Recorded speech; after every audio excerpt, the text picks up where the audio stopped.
अस्सलाम वालेकुम जी, मैं राशिद अकरम, आप मेरा यूट्यूब चैनल देख रहे हैं। नाज़रीन, पाकिस्तान तहरीक इंसाफ की कुछ लड़ाइयाँ हैं वो आपके सामने रखेंगे क्योंकि सियासी कमेटी का इजलास हुआ और उसके बाद आईनी तरमीम के हवाले से जो कोशिशें की जा रही हैं, कलाबातियाँ लगाई जा रही हैं, वो भी आपको बताएंगे। और उसके बाद जो पाकिस्तान तहरीक इंसाफ से एक बड़ा इस्तीफ़ा आया है वो भी आपको बताएंगे। वो क्यों आया है, उसकी तफसीलात इस पर जब मैं ये वीडियो आपसे शेयर कर रहा हूँ, यानी रिकॉर्ड कर रहा हूँ, तो इस दौरान पाकिस्तान तहरीक इंसाफ का एक इस्तीफ़ा भी आ चुका है। सबसे पहले बात करते हैं पाकिस्तान तहरीक इंसाफ में। आपको पता है कि मुराद सईद ने समाजी राब्तों की वेबसाइट जो एक्स था वहां पर एक पैगाम दिया कि पाकिस्तान तहरीक इंसाफ को अगर इमरान खान से मुलाकात के लिए नहीं मिलवाया जाता लीडरान को या उनकी बहनों को, तो पाकिस्तान तहरीक इंसाफ 15 अक्टूबर को एहतजाज करेगी। जिसके हवाले से जो सियासी कमेटी है उसका इजलास हुआ और जो आइंदा की तैयारियों के हवाले से बातचीत की गई, तो वहां पर कुछ तल्ख जुमलों का तबादला भी हुआ है और पाकिस्तान तहरीक इंसाफ के कुछ रहनुमा ये एहतजाज करना चाहते हैं और कुछ रहनुमा जो है वो ये एहतजाज नहीं करना चाहते। इस सियासी कमेटी के अंदर क्या बात हुई है वो आपके सामने रखेंगे। सबसे पहले आपको बताएं कि ये सियासी कमेटी का इजलास हुआ जिसके अंदर ये बात की गई कि पाकिस्तान तहरीक इंसाफ जो है वो 15 अक्टूबर को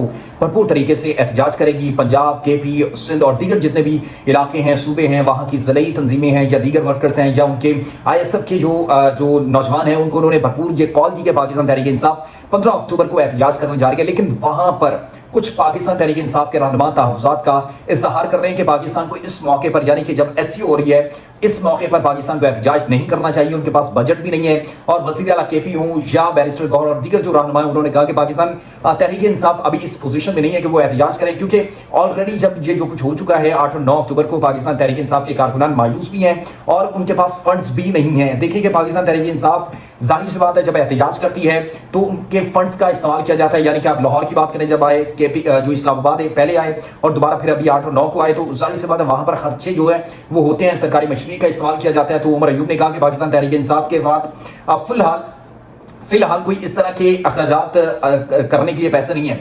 फिलहाल पाकिस्तान तहरीक इंसाफ के पास पैसे नहीं है क्योंकि अभी तक जितने भी एहतजाज हो चुके हैं उनमें तकरीबन बताया जा रहा है कि 70 से 75 करोड़ रुपए के दरमियान ये खर्च आ चुका है। आप देख सकते हैं कि पाकिस्तान तहरीक इंसाफ ने इन 3 एहतजाजों के लिए किस तरह वसाइल का इस्तेमाल किया। ये नहीं मैं कह सकता कि वो पाकिस्तान तहरीक इंसाफ ने KPK के वसाइल का इस्तेमाल किया या फिर अपने फंड्स का इस्तेमाल किया। तो इसलिए अब पाकिस्तान तहरीक इंसाफ के जो सेक्रेटरी जनरल हैं सलमान अकरम राजा, अहमद अजहर और दीगर रहनुमा हैं, वो इस बात पर बज़िद हैं कि पाकिस्तान तहरीक इंसाफ 15 तारीख को भरपूर एहतजाज करेगी। मुल्क भर से लोग इकट्ठे होंगे और फिर ये एहतजाज जो है वो किया जाएगा। लेकिन इस दौरान जो बैरिस्टर गौहर हैं या वज़ीर आला KP हैं, मेरे ख्याल से आपको पहले भी बताया था कि यकीन दहानी करवाई गई है कि पाकिस्तान तहरीक इंसाफ 15 अक्टूबर तक, जब तक SCO समिट हो रही है, तब तक इस एहतजाज के अंदर शरीक नहीं होगी। यानी कि कोई एहतजाज, कोई रैली इस्लामाबाद के लिए नहीं निकालेगी। तो वहां पर अब इनके दरमियान आपस में ये तल्ख जुमलों का तबादला हुआ है और ये भी कहा जा रहा है कि जब वो एक खबर आई तो उसमें अहमद अजहर खासकर इस बात पर जो है उन्होंने अली अमीन गंडापुर पर भी तनकीद की है। लेकिन दूसरी जानिब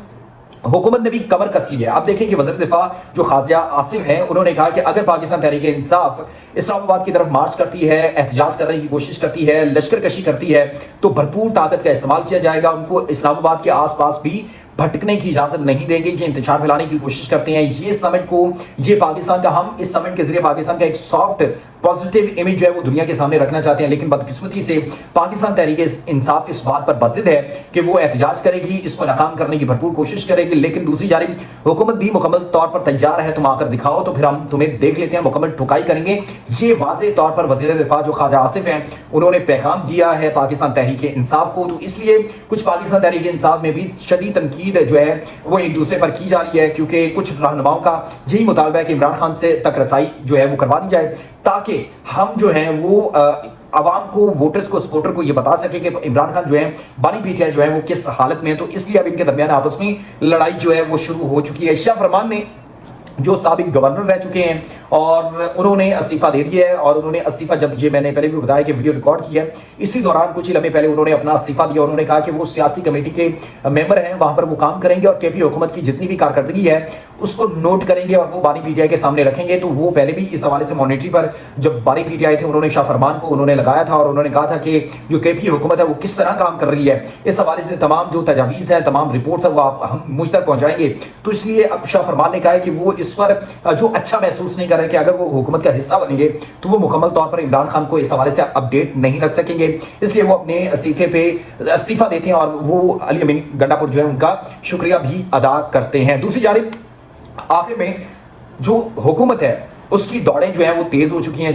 اور انہوں نے بھرپور کمر کس لی ہے کہ وہ آئینی ترمیم کروا کر رہیں گے. بار بار جو بلاول بھٹو زرداری ہیں انہوں نے اپنا مسودہ جو ہے وہ عوام کے سامنے بھی رکھا ہے اور اپوزیشن حکومت اور دیگر لوگوں کو بھی انہوں نے اپنا مسودہ دے دیا ہے. لیکن دوسری جانب اب کوشش کی جا رہی ہے کہ جاتے ہوئے قاضی کو کسی طریقے سے روک لیا جائے, یعنی کہ چیف جسٹس قاضی فیض عیسیٰ کے حوالے سے, کیونکہ ان کی 25 اکتوبر کو مدت ملازمت ختم ہو رہی ہے اور منصور علی شاہ نئے چیف جسٹس بنے ہیں. لیکن دوسری جانب پاکستان تحریک انصاف SCO سمٹ کے دوران اس پر احتجاج کر کے دباؤ ڈال کے کوشش بھی کر رہی ہے کہ کسی طریقے سے اس آئینی ترمیم کو بھی روک لیا جائے اور پھر جو قاضی فیض عیسیٰ ہیں وہ اپنے گھر چلے جائیں اور نئے جو چیف جسٹس ہیں منصور علی شاہ صاحب ہیں وہ بنے, اور اس سے ہمارے جو کیسز ہیں ہمیں کچھ بہتری محسوس ہوگی, ان کو ریلیف ملے گا اور خاص کر یہ ڈیولپمنٹ ضرور ہوگی کیونکہ ان کا جو مائنڈ سیٹ ہے وہ کلیئر ہے کہ پاکستان تحریک انصاف کو مخصوص نشستیں ملنی چاہیے. اگر مخصوص نشستیں ملتی ہیں اور فارم 45 47 والا جو کٹا ہے وہ کھلتا ہے تو اس سے حکومت بھی چلی جائے گی اور پاکستان تحریک انصاف کو سیٹیں مل جائیں گی, اور اگر سیٹیں ملتی ہیں تو پاکستان تحریک انصاف وزیر اعظم شہباز شریف سے اس بات کا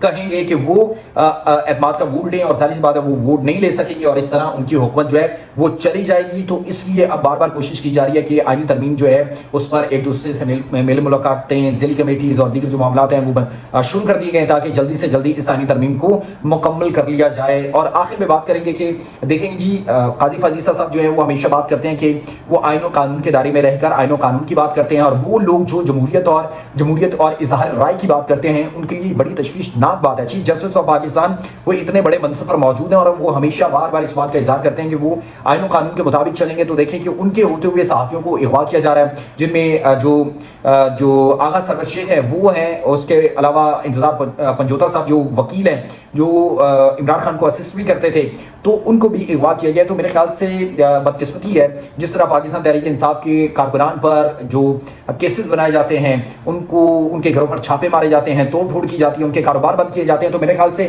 اس دوران اگر چیف جسٹس قاضی فیض عیسیٰ صاحب جاتے ہوئے اگر وہ جا رہے ہیں تو اس دوران کوئی اچھے کام کر دیتے تو بہتر تھا. لیکن اس پر شاعر جو ہیں وہ لکھتے ہیں کہ اسی کا شہر وہی مدعی وہی منصف, اسی کا شہر وہی مدعی وہی منصف, ہمیں یقین تھا ہمارا قصور نکلے گا. اس لیے وہ جو لوگ پاکستان کے اندر جمہوریت, آئین, قانون, اظہار رائے کی بات کرتے ہیں ان کے ساتھ یہی کیا جاتا ہے. ان کے خلاف فیصلے پہلے ممکن ہو چکے ہوتے ہیں, لکھ لیے جاتے ہیں اور پھر ان کو سزائیں سنا دی جاتی ہیں. اس لیے آغا سرور شیخ جو ہے ان کو رہا کرنا چاہیے. وہ صرف ایک جو پاکستان تحریک انصاف ان کا احتجاج سب کے سامنے رکھ رہے تھے, دکھا رہے تھے. ان کا قصور یہ تھا کہ جو فسادیت بربریت کی جا رہی تھی حکومت کی جانب سے وہ عوام کے سامنے انہوں نے رکھی, لیکن ان کو سزا اس طرح دی گئی کہ ان کو گھر سے اٹھا لیا گیا, ان کو غائب کر دیا گیا. ان کا کوئی ابھی تک اتا پتہ نہیں ہے. اپنا خیال رکھیں, میرے YouTube چینل کو سبسکرائب کریں تاکہ میری ہر آنے والی ویڈیو آپ تک بآسانی پہنچ سکے. اللہ حافظ.